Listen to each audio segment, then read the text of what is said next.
So I had something just come to me as I was watching a Mandela Effect video and trying to find, I guess, purpose in the suffering. And it really hit me that a lot of us that are experiencing the Mandela effects, as I was looking through the comments, talk about being the black sheep, being the scapegoat. I don't mind being the black sheep. I'm fine with that. I will wear that forever. But the scapegoat and taking other people's crap, I will not.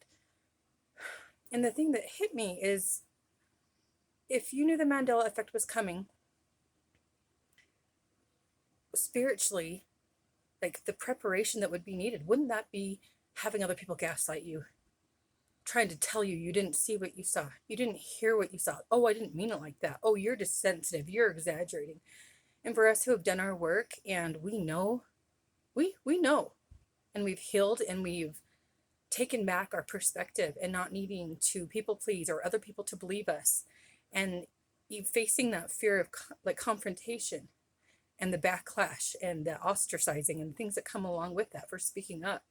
Those things I have healed enough that when this Mandela effect came along, it didn't wreck me like a lot of people. I think I've been really blessed to be able to raise my kids and heal and not be busy working a full-time job.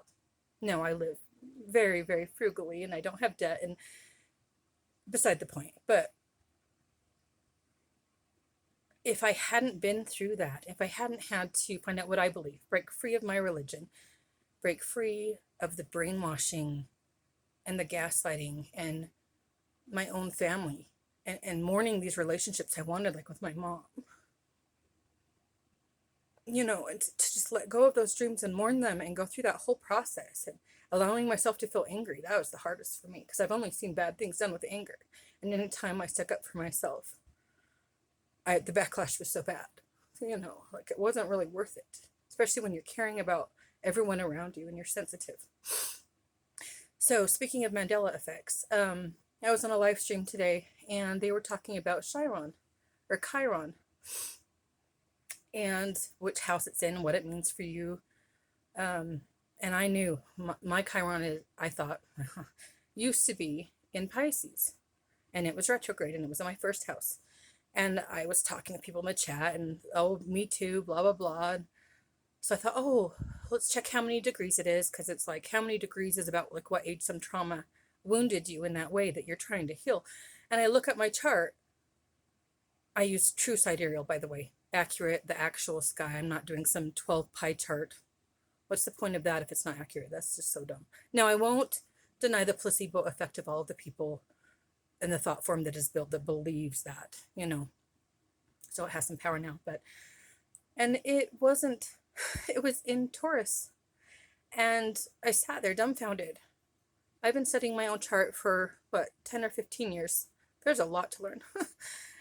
Nikshatras, pradas. I mean, I study some Vedic, I study everything and pull out what feels best and works and makes sense and is most accurate.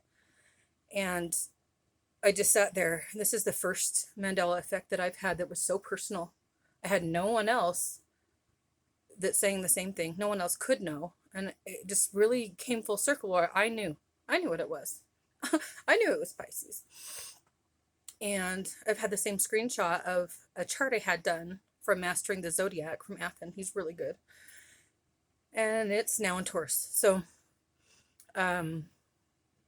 anyway, but yeah, if your mind is blown, think back to the healing that you need to do and the experiences you've had. And I'm trying really hard.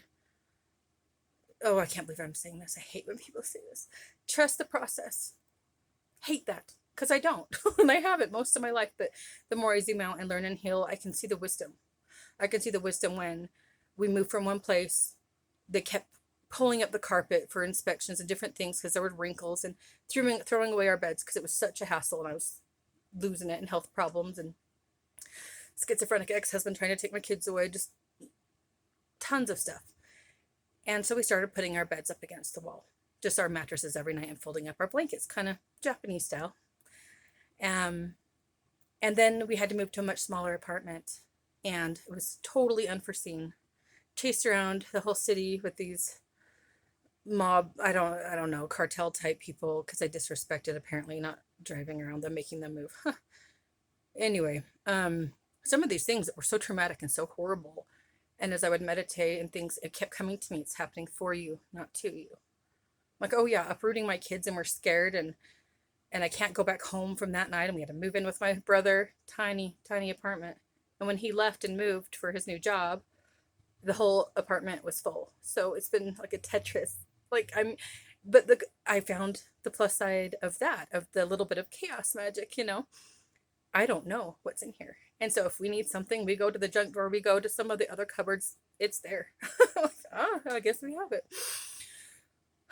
But I don't want to be delusional either. But there's been enough of that happen to me that I'm starting to trust it more. And I never thought I would. And I'm okay with that. I'm okay with being wrong. I'm glad when I'm wrong sometimes, because I do tend to be stuck in a lot of the fear base a lot of the time through my healing and being afraid of people mainly. But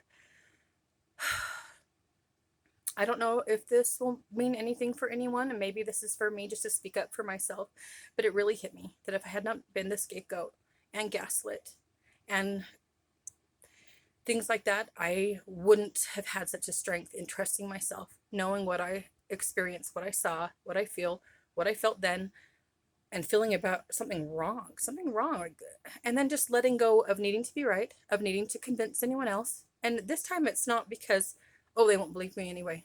Like, what's the point? I'm not defeated. It's more of a triumphant feeling. It's like I flipped the coin, I've healed and come out the other side in that area, and it has been so profound to me. I've just sat here. I haven't even I didn't care. I'm on here hoping it will mean something to someone. That little bit of, well, that's cool. And it's helping me, and I hope it can help you too. That feels complete. That feels like that's all of it. But comment if there's anything else, or if this helped you. If there's something you're curious about, email me. I know a lot of people have they didn't want to be in the public comment section, and I understand. A lot of us deal with gang stalking and things, and people following us and watching what we do sometimes. So if you feel more comfortable just emailing me, it's in the about section, and you can ask me privately if it's something you don't want to post here, and I'm totally fine with that. I do believe we're led to each other. So if this feels like something that could be helpful, or there's something else that you'd want to talk about, or just have questions, anyway, I'm here. So have a good time with this full moon. Dig deep, do your healing, and give yourself that pat on the back, that looking down to see how far you've come, not just looking up at the peaks that go forever and ever. If we do live forever, we need to be at a pace that is not the rat race, that we're not being a cog in the machine. Let's go to the beat of our own drum. It's cheesy and cliche as that is, and learn to be comfortable and slow down and be happy now, because now is already part of our forever. So until next time, take care and stay sovereign and stay brave and stay true to you. Bye.